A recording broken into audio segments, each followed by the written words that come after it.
ताकि इस केस में अगेन बैक टू हेयरिंग, आपने खुद भी कहा कि 2 दिन गुजर गए, परसों रात 11:30-12 बजे फैसला आया, फिर ट्रेनिंग रोक दी गई, कल का पूरा दिन था, आज का पूरा दिन था।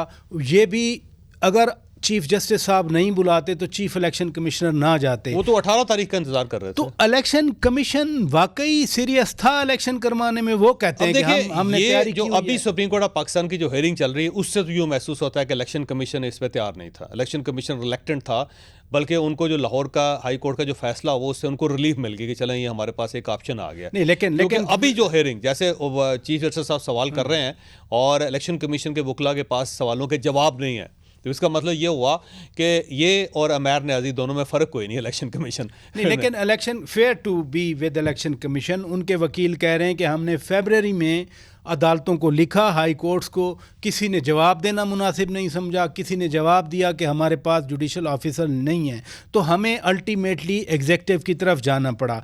अगर एग्जेक्टिव को फ़र्ज़ किया, एग्जेक्टिव को नहीं इजाज़त मिलती या उनको ऑथराइज नहीं किया जाता, तो फिर आरओज़ डीआरओज़ कौन बनेंगे? देखिए, अगर फ़र्ज़ करें कि इन सब को उड़ा देते हैं और अदालत से कहा जाता है कि आप दे दे आरओज़, तो सवाल ये है कि क्या पाकिस्तान तहरीक इंसाफ के लिए एक्सेप्टेबल होंगे? नहीं। बेशुमार ऐसी अदालतें हैं जो इनको पाकिस्तान तहरीक इंसाफ को एक्सेप्टेबल नहीं। मतलब इस्लामाबाद अगर से हाई कोर्ट से अगर लोग आ जाते हैं तो उनके लिए एक्सेप्टेबल नहीं।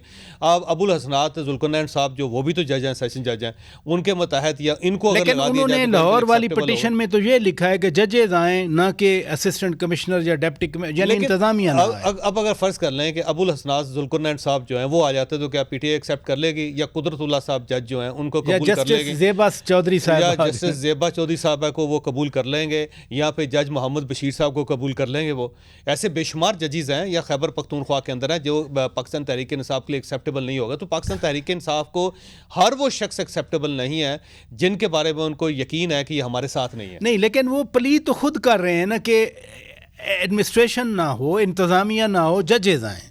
देखिएगा, आप ये जब थोड़ी सी स्टोरी निकलेगी तो इमरान खान साहब डिसओन कर देंगे। देखिएगा कि वो ये कहेंगे कि मैंने अमैर अजीज़ को नहीं कहा था कि आप ये पटिशन कर दें, ये बिल्कुल, क्योंकि उसकी वजह अगर वो ऑन करते हैं तो इनके ऊपर तौहीन अदालत का केस भी बन जाएगा।